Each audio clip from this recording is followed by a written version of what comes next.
The world does not run on headlines, it runs on people who care. I'm Peter Murphy Lewis, and this is People Worth Caring About. Alongside my co-host, Jaylene Carpenter, we sit down with the unsung heroes, caregivers, healers, helpers, the ones doing the real work, even when no one is watching. These conversations are not polished, they're personal, because behind every act of care is a story worth hearing. New episodes drop regularly. Get updates at peopleworthcaringabout.com. This is People Worth Caring About. I'm Peter Murphy Lewis, and joined today with my co-host, Jaylene Carpenter. Hello. Today, we are talking to Aimee Middleton, the COO of Good Samaritan Society, one of the largest, and I must say, best long-term care organizations. Aimee and Jaylene have known each other for quite some time, so I'm going to let Jaylene kick it off. Aimee, welcome to the program. Awesome. Thanks, Peter. Oh my gosh, Aimee. So you and I have known each other for a long time. And I, thinking about getting the time to talk today, I was super excited. But I actually went back to when I very first met you. And I don't even know that you remember it. Oh boy. I know. So I was a young administrator running a nursing home. And at that point in my life, I don't even think I had kids. And I was very competitive.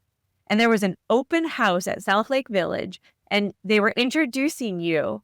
And like you were with your mentor. And they're like, this is Aimee. And I was like, who does she think she is? Like immediately, like there's this other driven female. Like it was an immediate reaction of like, I must be better than she is.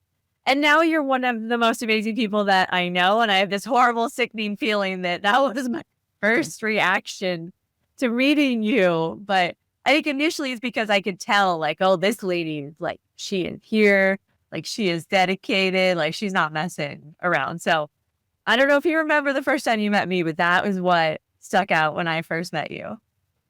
I can't say that I remember you from that event, but I can say I remember that day. And I remember being there and I remember being really nervous. I had a career before I came over to long-term care, but I didn't know anybody in the industry. And so at that point, I'd been introduced by the Nebraska Healthcare Association there at South Lake, and I had the opportunity to be there for that opening. And I remember networking and trying to meet as many people and being in awe of a lot of different people. But I do remember that day, but that is really funny that you picked up on my competitiveness too, probably, and thought, okay, here's somebody that's going to have some fun with me. For sure. And I know, Peter, like I don't want to steal thunder, but to me, Aimee, I think, we became friends over time. And the more I've gotten to know you, the more your story of just grit and resilience, not just in this industry, but as a whole, has just always stuck with me. And I even talked to you about with my own kids of like, just literal, like you can grind and you can do some amazing things. But I don't know if you're comfortable to share sort of your story of even before you got to our industry. Yeah, thanks, Jaylene. I appreciate that. I've had a fun life, and everything that has happened to me in my life, I can go back, and even my parents and I laugh because I've been a bit of a stinker a little bit through my high school years, and I had a little bit of fun, and I really pushed. I'm the oldest child, and I really pushed in a lot of ways. But something my parents, and I would say my grandparents, instilled in me is that you have to work for whatever you want. And my husband and I share that philosophy. And so we were willing to both have 3 jobs, to have what we want and to do things differently. I'm also a fair amount of competitive, as Jaylene mentioned. And so, when I met my husband initially, we were both working at a restaurant, and I needed a business job. I was going to school for business, and I really needed to figure something out. Here's this gentleman that owned this lawn and landscape company, and he was a hot mess of a company. It's my husband now, so I can say that. And I was like, you need me. And I was not interested in him romantically. I wanted to work for him and help him build his business and do things. And I saw that as my gateway into doing a lot of the things that I was learning in school. I've worked as a waitress for a really long time. I learned that I was really good at customer service. I really loved people. And I thought I can apply all of that all this business stuff and really help him grow his business. And then we started it, and we all had to do different things. We had kids and we had to be even more creative and work a couple different jobs. I went back to waitressing for a little while to be able to stay home with my kids longer. And then at some point, Todd would say, Todd's my husband, he would say that he fired me. I will tell you that I quit to find my own thing, but it took me a few stops along the way. I have my strength. One of my strengths is woo, and so that can come off in a lot of different salespeople. So I tried a couple different sales positions. I worked for a staffing company. I tried a few different things before ultimately I had a personal experience that led me to long-term care. I want to go back to this first moment of competition because I envisioned you all immediately playing paper, rock, scissors, and then I imagine arm wrestling. And Aimee, as the COO of a very important company, I want to ask you about imposter syndrome. I have noticed as I get older, the more important people I meet, nobody can escape imposter syndrome. Aimee, where does your imposter syndrome come up? And then what do you do to remind yourself that you can do it? All right, I'm going to need you to define imposter syndrome. I'm going to really explain so I don't get this question wrong. Yeah, no, I don't know if I'll be able to find. I'll do my best, which is when you feel that you're not up for the challenge, that you have taken on something that you're not good enough for, or you're around people that are much better at what they are than you are what you are, and you shouldn't be there. Oh, man, I have imposter syndrome every day and didn't We even do. know it. We do. It is all over in me. And sometimes I would say, Peter, even I get irritated sometimes when people say, oh my gosh, you just did a fantastic job. And I think, really? You thought that was a fantastic job? Because I feel like I messed up my words. I said really funny things. I have a grammar issue. I'm not always really good at grammar. And sometimes I make up words. So sometimes I do. It's true.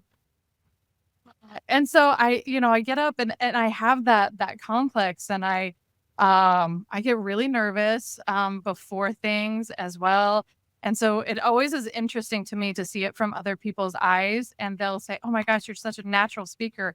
No, I'm not. Even before this podcast, my hands are super sweaty. I get nervous about everything, and I'm just talking about myself, which should not be all that hard. And Jaylene and I's relationship and long-term care, which I love dearly. So I would say it shows up every day in everything that I do. And I just keep trying to power through. And I would say I also just try and be me. I try and be as real as I possibly can. So Aimee, I know for me it's always about accountability partners, right? Like who can I trust to ask like, hey, how does this sound? You've been an accountability partner for me in the past, practicing presentation. Who do you have? Like, do you feel like you have those accountability partners or the people who can be real like Aimee? No. Absolutely. Well, Jaylene is really good at it. Jaylene also happens to be the person that I'll send an outfit to and check my fit. Sometimes my 21-year-old daughter doesn't get it quite right for what I'm looking for. So Jaylene's a good second there. I have some amazing people that I work here with at the Good Samaritan Society, and I'd be remiss if I didn't mention Karen Nelson, who works for us, and she's really great at understanding or saying, maybe you want to tweak how you're saying that. The mayor's probably my best friend, Jaylene. I rehearse and rehearse and rehearse in front of the mayor, to the point that my husband won't even travel with me if I'm speaking because I have to practice so much. Okay, we have to go back. Peter, Aimee, and I have this thing where if either of us have something important or big, there's at least 6 text pictures of like outfit A, B, C, D, or E. And there it's like, that's how we decide. We're like, okay, I have the seal of approval. And then I feel confident because Aimee has cleared my wardrobe. Yep, absolutely. The same. Aimee, tell me about one of the first stories that you remember when you got into long-term care? You mentioned that you've had some careers before that. So I want to kind of dive into maybe that first week or that first month or that first quarter that's really impact how someone, I guess, perceives this new job, this new industry. Yeah, when I first started into long-term care, I would say that I was very naive. I don't know that I had really any idea what I was getting into. I really thought, okay, I'm going to be the administrator, and I'd been a manager of a staffing branch and things like that, run a small company. So I thought, okay, I'm gonna do business things. I'm gonna, do the marketing, and I'm gonna interview people and things like that. And when you get into long-term care, it's not that all about the people. And it really changed when I really realized what that really meant. This is somebody's home. They live here. Yes, there of course is a business side to it, but there's so much more. My family would probably all tell you that they would have never seen me working in a nursing home either. But it was fantastic. And I'll never forget one of my very first days. I'm walking down the hallway and I hear a resident needing some help and the call light's on. So I walk in the room and I ask the lady, can I help you? Is there something that I can get for you? And she wanted a drink of water. And I said, I can do that. I don't have to be a CNA. I know how to do that. And so I went and I grabbed some water and I'm walking down the hallway. And Kay, a CNA, approaches me and she said, you're not going to Mavis's room, are you? And I said, well, I am. She wants some water. And she said, oh, you're just going to come with me. And we're going to walk down the hallway and I'm going to teach you something. And you see this resident needed thickened liquids. But she always asked for water. And she's a smart resident. She picked out new people real easy. And so Kay taught me a huge lesson. But I'll never forget the moment because it showed me also how much I needed to depend on my team members and how much I really could count on them to show me the ropes and to teach me the things that I didn't know about long-term care. And Kay really emphasized that for me, and I'll never forget her because of it. I love that. Aimee, like you talked about, you were so confident, right? And I think when I first met you, that was probably what you exuded, is this level of confidence. It's probably why you got to where you are today. How do you feel like that's been misperceived, or like in your example there, like you were taking that water back, man? Like where has maybe that strength been a barrier at times? Yeah, I think it is a barrier sometimes in that maybe I don't seem approachable, or that I have it all figured out. And I would say probably in a couple of different leadership roles. So when I went from being an administrator where, you're in your building, people got to see the goofy side of Aimee. They got to know me and they knew that they could trust me. But when I got into that next role of leading leaders, maybe that did not come off the same way. And because I was so confident and I was with the same company, I was with Good Sam. And so when I moved, I went from being their peer to being their supervisor. And that was hard in the beginning because I probably was really confident. I knew what I knew and I knew how I ran my buildings. And so that was a hard barrier to work through. But I made a few mistakes. And there's a couple administrators on that team today. You even know one, Cassie Green. Oh, actually, Peter, I think you know Cassie too from Auburn. Yeah. She called me out on it. And she let me know people were having a hard time coming to me. And it was great. It was really, really good for me to realize that. But sometimes I can be so confident or carrying examples of things that worked well for me and not letting people be part of the conversation to what their next step is. So sometimes that can come off in my personality for sure. Aimee, you said before we hit record that you just got out of a 3-day event with a bunch of your direct reports all in the operations. What is your biggest, I guess, what did you learn, or what's something from those 3 days that has you excited about the direction of your all's organization? Yeah, thanks, Peter. We do. We bring in once a year, we bring in about 500 leaders from our organization, and it's the administrators and the director of nursing. And I learned something every year. This is my third year of leading annual operating conference. And I learned something every year. One of the first years, we made a huge investment to bring in the director of nursing. And the mistake I made that year was not focusing enough on clinical and really that director of nursing role. And so the next year we really focused, on that clinical piece and the administrators. And then that year I learned a little bit about, well, we also have home-based services and senior living and skilled nursing. And a few of them were brave enough to say, hey, don't forget about me. And so we talked about it. And I would say this year I learned the balance of all of that and that you can't hit everything, but as long as we could hit pieces of everything, I think was really, really good. Last year's conference, I had a lot of takeaways like, hey, learn this and then take this back to your building. And the feedback we got was, whoa, that was too much. And then I left with a to-do list. So this year we tried to focus maybe just a little bit less, but I learn every year. I can't wait to hear the feedback from this year's conference so that we can adapt and think about what does next year look like. What is your learning process look like? How do you stay prepared for these big conferences to lead your team? Are you reading books? Are you going to conferences for COOs? Where do you find your knowledge and inspiration at the same time? Yeah, I would say from my buildings. I love to be in our buildings and just witness and see things. And I don't want you to just give me the nickel tour. I want the dollar tour. I want to see that break room. I want to know what your outside looks like. I want to know, I want you to show me who your very best team member is and introduce me to them, and help me thank them as well. I want to talk to your leaders. I want to be real with them. I want to sit down at the table. I want to share a meal with them, maybe a beverage, and just, I want you to be real and talk to me.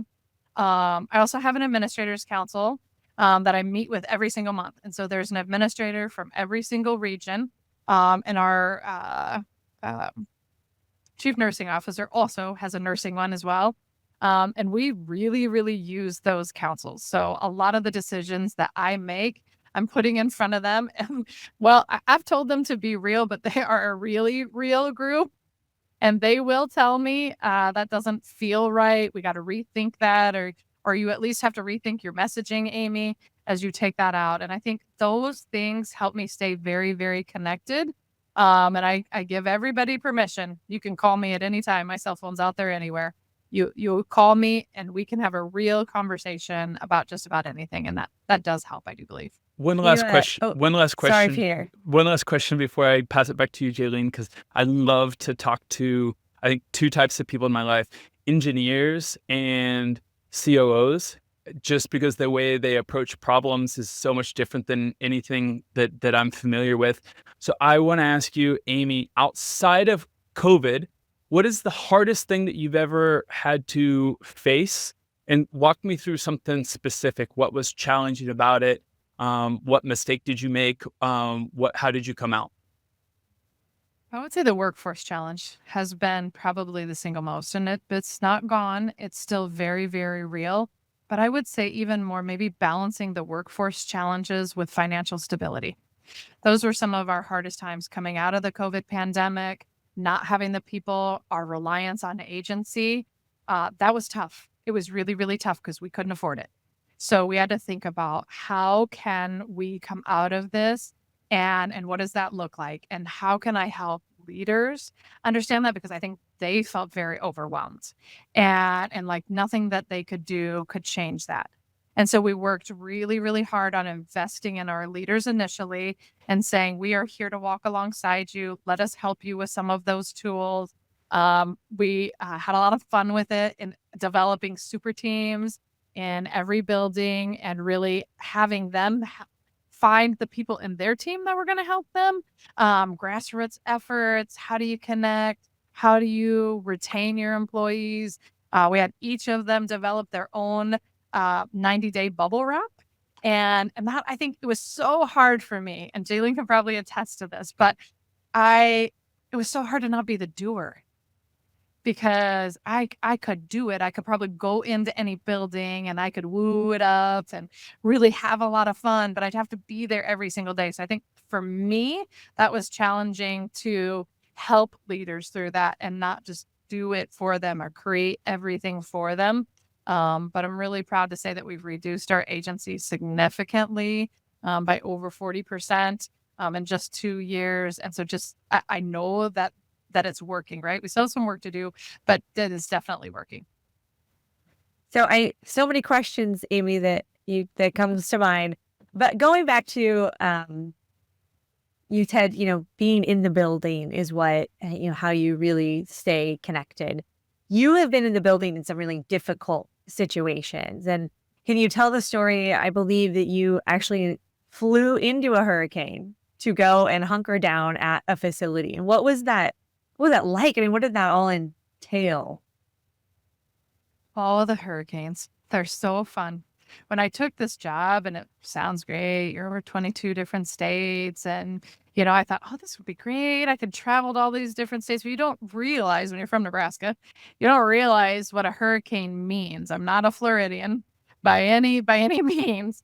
So I wasn't prepared for that. But, when we got the call and we knew that a hurricane was headed right towards our Kissimmee campus, it became evident really, really fast. Like, this is going to be a lot. The county was saying things to us like, you're probably going to have to evacuate your campus. Campus that we have there is very large. It's a very large campus with senior living, independent living, assisted living, and then a very large skilled nursing facility as well. And when you think about it, it's almost like evacuating a small town. And we're talking 800 plus people that were evacuating from this campus, potential for flooding. And so we hopped in a plane. I had about a 2-hour notice. I called my family. It was the weirdest phone calls ever, but I just felt like I'm literally flying into a hurricane. I want to say I love you to them and that I got to go. And I remember, people ask me, why do you have to go? Because that's what they need. They need people that are going to be able to come on site, help them make decisions, and get through this. And so we did. We went on site and we evacuated that entire campus. That included going door to door for independent living residents that don't have to evacuate, but it's highly suggested. So I had a team of individuals that went with me. I'm so proud of the team that went and had those conversations. And in a skilled nursing facility, when you evacuate that, it's really hard. And we were going to a facility that was not set up for us, right? It was a big open room. And so I thought, okay, I got to do this, but I want to do it in a dignified way for the residents. And so we did move over 100 skilled nursing residents to another locations. I negotiated with a supply company to drive, mind you, in a hurricane. He drove down from Atlanta with petitions so that all of our residents could have some kind of privacy. We ran a shelter that year for our independent living residents. So I talked some of our team members into running that and housing them for a short amount of time. But it's a lot going on. It's crazy to even think back to. Now I gave several media interviews, only time in my life that I had to wear a hat on a media interview, but my hair was out to here. You can't see my hands, but out to here because of the humidity. It was crazy, but everybody was safe. And we didn't have any injuries. And everybody got to go back home after the flooding went down. And it was all worth it. Absolutely. So, and you talked a lot about your leadership style, and I hear it there too. But you talked about going in and wooing it up. And one of the things that I see most in you is that you lean into your strengths. And can you talk about how has that made you a successful leader, that you don't try to shy away from who you are? Yeah. I took the Strengths Finder, I think, for the first time in 2005 or around that time. And it really stood out to me. It was the first time I'd ever had a gut check like that. Oh, that is who I am. Oh, that basement? Yeah, that is me. For sure, and it did really help me think about it. The organization that I was working for made our whole leadership teams go through it. And I think the biggest other thing that I learned is if I know somebody else's strengths, I can go to the section in that book and just kind of look at what their strengths are compared to mine and reread my strengths from somebody else's perspective. But it is something that I've leaned into. I would say it has also gotten me jobs. It's the very first thing that I list on my resume. And then I walk through, the success that I've had and how those strengths can help me in whatever job that I'm applying for or something like that. But I have leaned in because it is a great tool that does really, I think, a nice job of helping you understand who you are. Oh, I have a follow-up on that. So I don't think I've taken the Strength Finders test. I bought the book and tried to figure it out on my own to save the $50 or whatever it was. I think I bought the book for 50 cents on Amazon. So I want to hear, Aimee, let's do a real live session. You're applying, let's make up a job that you're applying for right now. Tell me what your strengths are and how you would line that up in the application. Well, we could say I'm applying for my current job. Okay. Woo is my number one strength. Woo stands for winning others over. And what I've learned over my career is that I love people. In the beginning, I didn't know what that really meant, and I thought it really needed to be in sales. I was very successful in sales for my husband's lawn and landscape business. I had worked for a staffing company, and I would say I was successful there. And so I really thought I needed to be in sales. In the staffing company, I learned that, I didn't really like selling something that I couldn't always guarantee. And that was really hard. But I really, really like people and learning about them and then helping them succeed. And then I did sales for a background screening company and a couple other things. But at the end of the day, what I really, really learned about that strength is that I'm really good at learning people, winning them over, and helping influence them to be the very best version of themselves and to help them accomplish the goals that they want to accomplish and maybe the goals that we need to accomplish together. Competition is my number two. Competitive goes right with everything that I just talked through, because if you make things a fun little competition, boy, you can really get people to have a lot of fun and do the things that we want to accomplish together, right? Communication is my third strength. And again, it has helped me so much to be able to think through how people want to communicate, that people communicate differently. People have different styles. And so I use all of those strengths and all that I do. But I'm also very real that other people's strengths are very different. And so I have to think about their strengths and how I work with my strengths and working with them. Oh, I have one more follow-up question, Jaylene. Uh-huh. Is, Aimee, where do your strengths create problems for you in other parts of your life that might not be your job? So where do those strengths either challenge you in your community, in your house, as being a mom, as being a wife? I want to see the opposite when you can't run from those strengths. Right. I would say my family thinks it's highly annoying that I'm so competitive. I'm competitive about anything. Who can get to the car first? Jenga? Yes. I can't remember, Jaylene, if you were at this event or not, but that's work. Never mind. But I would say my family knows it. And my kids would say I'm hard on them. I have a 26-year-old son, a 21-year-old daughter, and I am hard on them because I'm so competitive, not just for me, but for them to give their very best always. So they probably would all tell you that I'm super annoying because I just keep telling them, oh, come on, you can do this. You got this. You can do better. Kind of attitude. My whole family hates that I'm a woo. Probably most my husband. He hates to be my plus one. So I have to negotiate my woo events every year with him and say like, okay, this is really, really one you do really need to come with me. And then I have to promise that I won't just woo away from him. This is why Aimee and I got along great as peers, because we would go to a conference together and we would be giddy to be at a conference because it would be like, oh, okay, these are our people, these are our things. But one thing I can remember, Aimee, is that you and I would have been sort of classified as potential troublemakers. We like to push the envelope on some things, right? And we probably both Yeah. still do. But I want to flip it a little bit.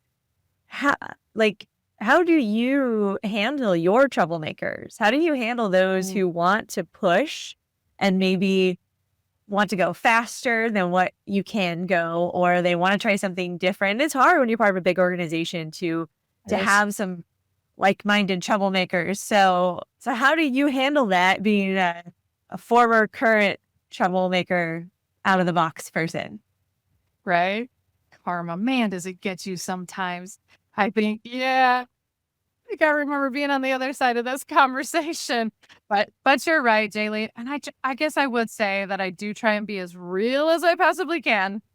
And I try to really meet them where they're at. And I do try to remind them we really have to take our setting into consideration. So you and I can have this offline conversation. I understand why you made the decision you made. I understand why you don't want to do the new thing that we just implemented. And we can have a real conversation about that. And I will take your solutions and we'll think about that. But I do have to ask you to make the change. And here's the why. And I really, really try and frame the why from their perspective, or help them frame the why the way that I think that they're going to need to help carry that message to their team. But I am firm, and we do work for a large organization, and sometimes I don't get to make the decisions. And because I would call us a little bit of a a little bit of a sandwich generation, because we're part of the Sanford family. And so as I think about that, I try and be very, very real, that I'm hearing you, I understand, but we're going to need to get there. And I do try to see myself on the other side of the seat, and think of like, well, how would you react to this, Aimee? Aimee, one of the questions that I sent you beforehand kind of speaks to what you just talked about, which was the message. And I asked you, how do we go about changing the public perception of long-term care? And the first thing you said is the messaging, and it's the stories, sharing the stories. You and your organization and Cassie were part of that story. We tried to do it with the documentary People Worth Caring About. Tell me about how it was when you saw it, what you heard from your team, your leadership team, and Cassie. Yeah. Oh my gosh. They loved being a part of that and telling their story. And I think it's so important that we take all of that, and be able to, Maria, she's just great. She's Great. always been one of We're my having her on favorites. soon. Yeah. Yeah, you are. Yeah. Oh, I love that for her. She's going to be so nervous, but she is going to love it. But, people like that. And, we're an organization of several team members, right? And we have so many of those special team members that go above and beyond. And we got to get those stories out there, right? And we want to tell the seniors that we're so lucky to serve, we want to tell their stories and how they're actively aging. They are not this generation that we're serving today and the generation of the future. They want to live. They want to play pickleball. They want to do everything that they can. They want to be able to do their knitting and sell their products online. And they want the technology to do it and all of the things. And so we have to find those ways to meet people where they are. What are their unique things that they want and need to do? And how can we be a part of their actively living? And I loved the Auburn story with the kid coming in. And that is so very real in so many of our communities. We do serve 70% of our locations in rural locations. And so it really becomes about the high school kids coming over and just being part of that, and that interaction with our seniors, and they get to tell their stories. And we need to keep doing more and more of that and getting that out there as much as we possibly can, to change the perception. Jaylene asked a question earlier that I really loved, and I'm going to steal it from her, which is, when you dream big, what do you think of? Like, what do you want in 5 years, 10 years for our industry, for you, for your organization? I want caregivers to be able to do the care that they want, but I'm also very realistic that we are looking at a workforce shortage that is going to continue. There are not as many people to be able to care for the people that we're going to be so lucky to care for and to help age. And so I have a dream of team members being able to work very, very efficiently to the highest scope of their work. And we're going to be able to do that through AI and new technology and tools like this. But I want to remove the burden of documentation, and I will fight as hard as I possibly can and share those stories and share that message to be able to do that. I think technology, we have to be careful about it. We have to be smart about it. But it has an opportunity to help us do those things, to listen to a nurse and a family have a conversation and be able to create the progress notes so that nurse can do that, or take the time to sit down and have tea with the resident instead of going to document that note and that conversation to prove that she had that conversation, right? So I think there are lots of opportunities. I think it's an exciting time in our world right now with the generation coming in. They want more, and we're going to have to find, but the technology is also there. So I'm really excited for what that future holds for us. So, since Peter stole my great question, I'll have to think of something different, Peter. But one thing that stuck out to me when Peter said, like, who is somebody that fits for you on like people worth caring about and the relationships of people that you have. And obviously you came to mind just because you were like, there are certain people that you became to depend on in those hard times. Who can I call? Who can I help commiserate with or celebrate with? And I think it always comes down to those relationships. And I'm just curious, do you feel like that's an industry thing, or do you feel like that's applicable to anybody in any job? And what advice would you give maybe to people who feel like an imposter, people feel like I'm struggling in my day? Yeah, great question, Jaylene. I would say over my career, I found, I'll go back to when I was in sales. So when I was in sales, I just thought, okay, I'm going to join all these associations because I'm going to meet all these people. And I was just trying to do it from a point of having sales and having people to call, right? But what I learned is I could create communities, and I could create areas and people that I could lean on that would be experts. And so getting involved is really my answer to your question of finding your people and getting really involved. Being on the Nebraska Healthcare Association board for many years, it really helped me get to know other providers, and I could bounce off like, how are you guys doing this? How are you meeting this regulation? And today I still call those same people up and say, just check me here. This is something that we're really considering.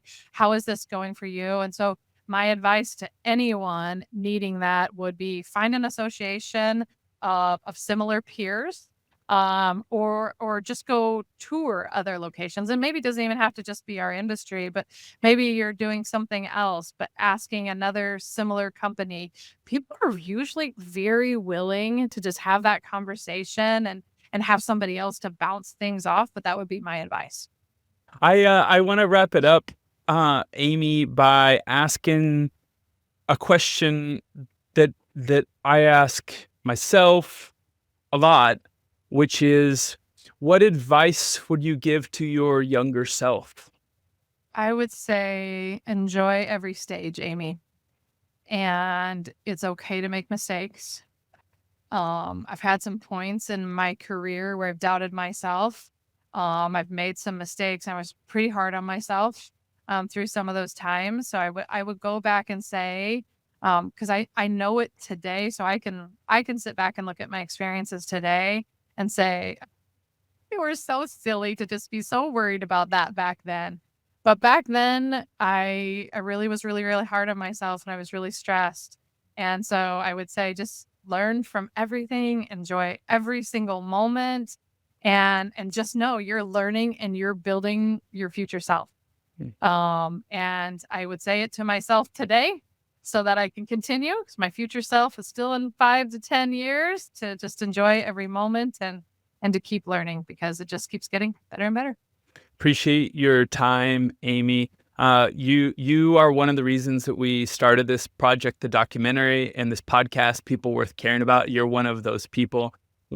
Tell your team, Cassie and Maria, that we appreciate it, and thank you for your time today. Absolutely. Thank you.